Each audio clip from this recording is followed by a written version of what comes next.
السلام علیکم ورحمۃ اللہ وبرکاتہ۔ بسم اللہ الرحمن الرحیم۔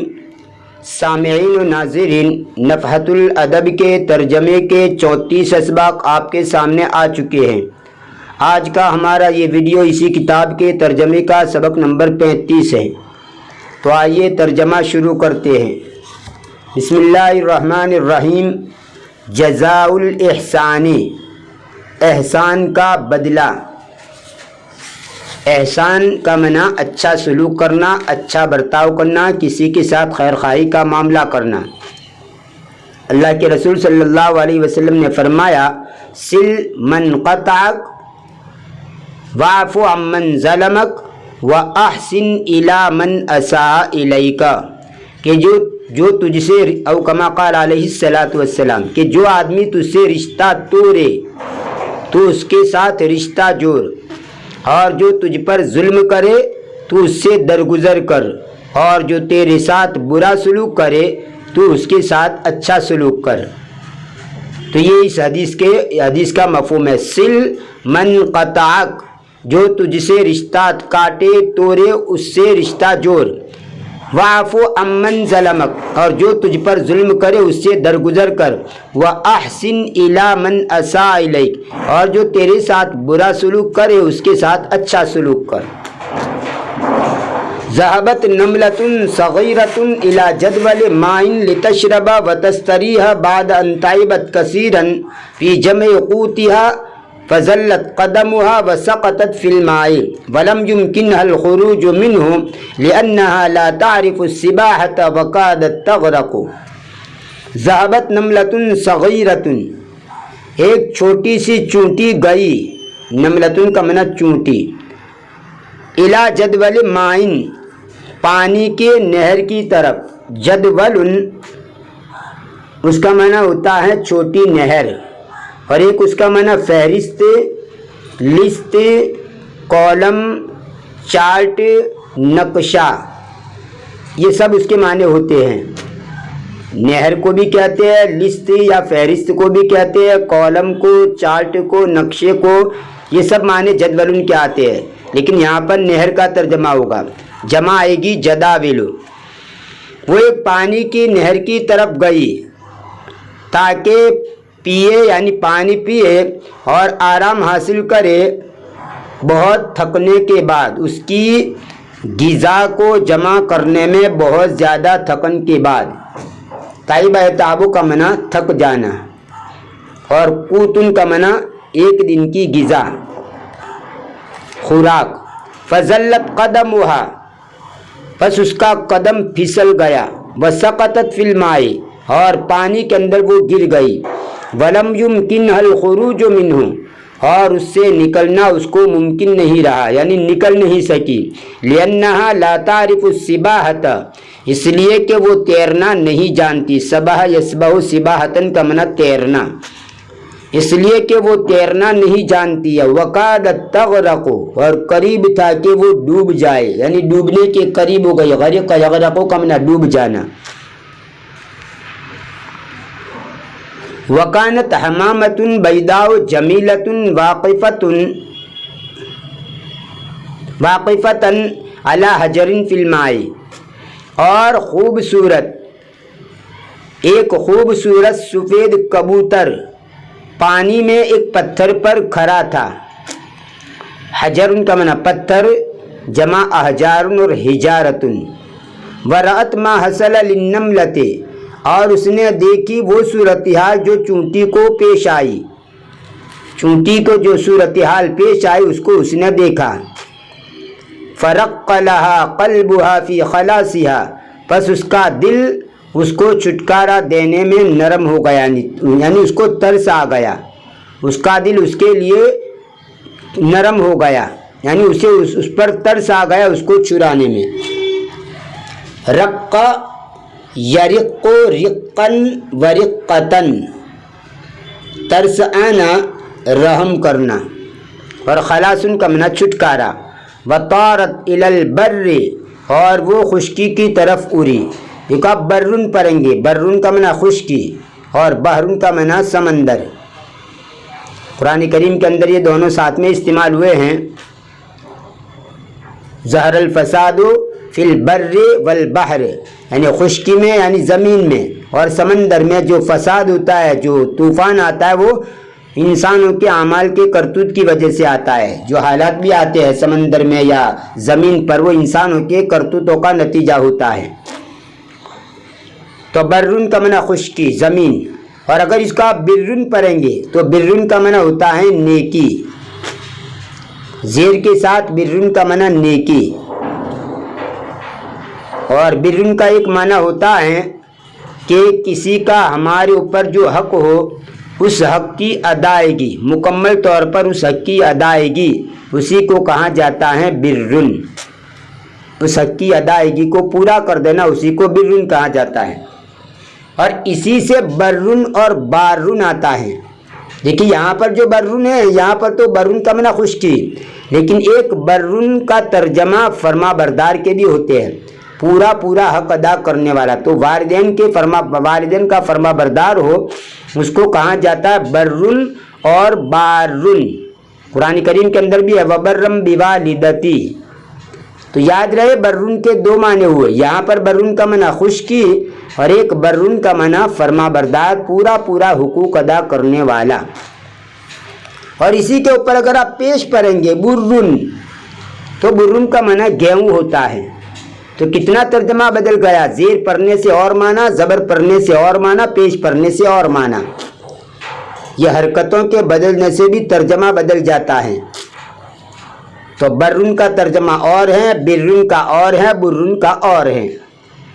وطارت الی البر، اور وہ خشکی کی طرف یعنی زمین کی طرف اڑا. ورجعت وفی منقارها عود من الحشیش، اور وہ لوٹا اس حال میں کہ اس کی چونچ میں گھاس کی لکڑی تھی. عودن ہر لکڑی کو کہا جاتا ہے، موٹی ہو یا پتلی ہو، تر ہو یا خشک ہو. اور ایک عودن کا معنی ایک خوشبودار لکڑی ہوتی ہے جس سے دھونی دی جاتی ہے. اور سارنگی کو بھی کہا جاتا ہے، ایک قسم کا باجا ہے بجانے کا، اس کو بھی عودن کہا جاتا ہے. جمع آتی ہے آبادن اور ایدانن. تو یہاں پر حشیش کا معنی گھاس. ایک ہوتا ہے اشبن، تر گھاس کو کہا جاتا ہے، اور حشیشن سوکھی گھاس کو کہا جاتا ہے.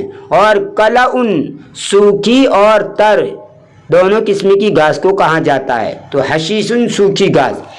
تو گھاس کا ایک لکڑی یعنی کوئی تنکا لے کر وہ لوٹی، اور وہ لوٹی سال میں کہ اس کی چونچ کے اندر گھاس کا تنکا تھا. ومدته علی الماء الی البر، اور اس نے اس کو پانی پر خشکی تک، زمین تک پھیلا دیا یعنی لمبا کر دیا. جہاں پر وہ چوٹی تھی وہاں سے لے کر خشکی تک اس کو لمبا کر دیا. فتعلقت به النملة، پس چونٹی اس کے اوپر چپک گئی یعنی اس کے اوپر چڑھ گئی. تعلقاً کا معنی یہاں پر چمٹ جانا، چونٹی اس پر چمٹ گئی. وخرجت من الماء بسلام، اور سلامتی کے ساتھ پانی سے نکل گئی.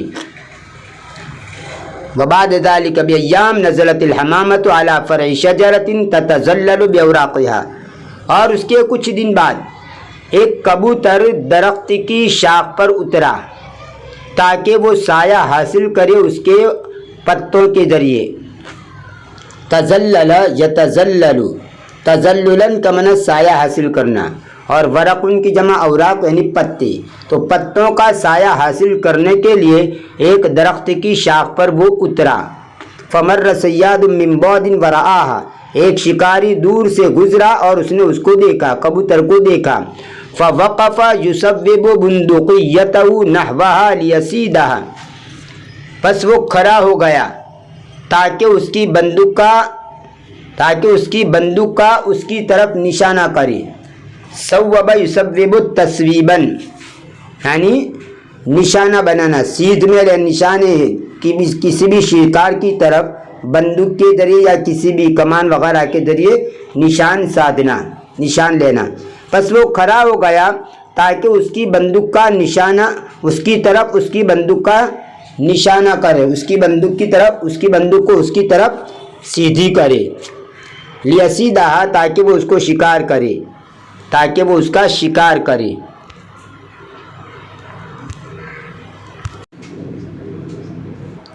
صوب السہم الا، تیر کو نشانے پر لگانا یا رخ کرنا، نشانہ لگانا۔ تو یہاں پر آپ یہ ترجمہ کریں گے فوقف، پس وہ کھڑا ہو گیا، یصوب بندقیتہ نحوہا، تاکہ وہ نشانہ کرے اس کی بندوق کا، نحوہا اس کی طرف، یعنی کبوتر کی طرف، لیصیدہا تاکہ وہ اس کا شکار کرے۔ وہی لم ترہ فتطیر، اور اس نے اس کو نہیں دیکھا، یعنی کبوتر نے یہ نہیں دیکھا کہ یہ شکاری میری طرف نشانہ کر رہا ہے، نشانہ لگا رہا ہے بندوق کا، کبوتر نے اس کو نہیں دیکھا۔ فتطیر، پس وہ اڑ جاتا، یعنی اگر وہ دیکھ لیتا کہ میری طرف یہ نشانہ کر رہا ہے، وہ کبوتر کو دیکھ لیتا، پتہ چل جاتا تو وہ اڑ جاتا۔ وہی لم ترہ فتطیر، اور اس نے اس کو نہیں دیکھا تاکہ پس وہ اڑ جائے، یعنی دیکھ لے تو اس کے نتیجے میں اڑ جائے۔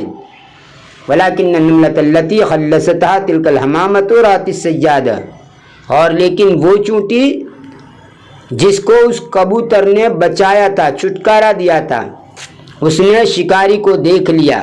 صیاد کا معنی شکاری، اور ایک شکاری کے لفظ آتا ہے قناسن اور قانسن، قانسن اور قناسن، اس کا معنی بھی ہوتا ہے شکاری۔ وعرفت ما عزم علیہ فصعدت فی جسمہ، اور اس نے جان لیا وہ جس کا اس نے ارادہ کیا، یعنی مار ڈالنے کا ارادہ جو شکار نے کیا تھا کبوتر کو، اس نے اسے جان لیا۔ فصعدت فی جسمہ، تو وہ اس کے جسم میں چڑھ گئی۔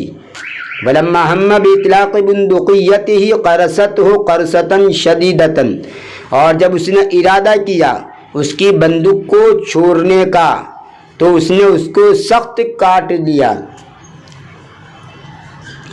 قرص یقرص قرصن، کسی کے بدن میں چٹکی بھرنا، انگوٹھے اور انگلی سے بدن کے حصے کو پکڑ کر دبانا، اور آپ اس کو اس 3 طریقے سے استعمال کر سکتے ہیں۔ مثلا یوں کہنا ہو کہ زید نے خالد کی چٹکی بھری، تو آپ یوں کہیں گے قرص زید خالدا باصبعہ، یا یوں کہیں گے قرص زید جلد خالد، یا یوں کہیں گے قرص زید لحم خالد۔ ان تینوں میں سے جو بھی کہنا ہو، ان تینوں کا مطلب یہی ہوگا کہ زید نے خالد کی چٹکی بھری۔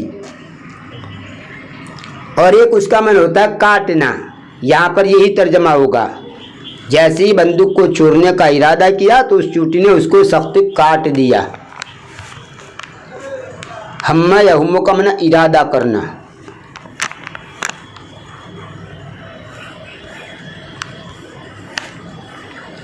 افزعت ہو، یعنی کیسا اس نے کاٹا، افزعت ہو، ایسا سخت کاٹا کہ اس نے اس کو گھبرا دیا۔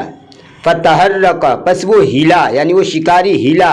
فمالت الرصاصۃ، پس گولی منحرف ہو گئی، یعنی گولی لگی نہیں۔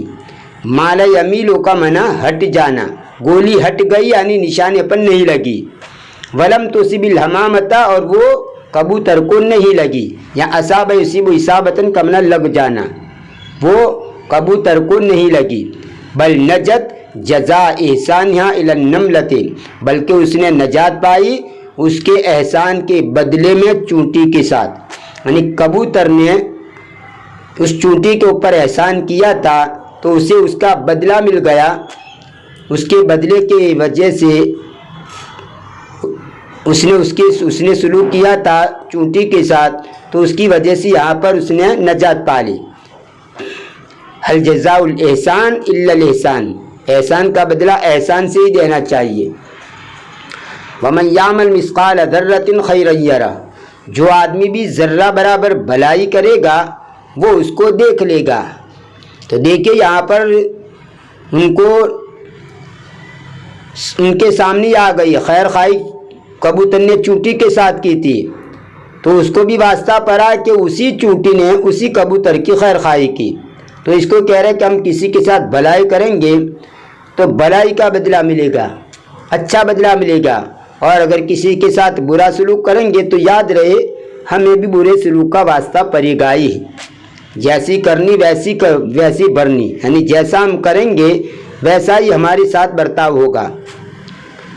ٹٹ فار ٹیٹ، انگریزی کا محاورہ ٹٹ فار ٹیٹ، جس کو عربی کے اندر کہا جاتا ہے کما تدینو تدانو. کما تدینو تدانو، یعنی جیسا کریں گے ویسا ہی بھریں گے.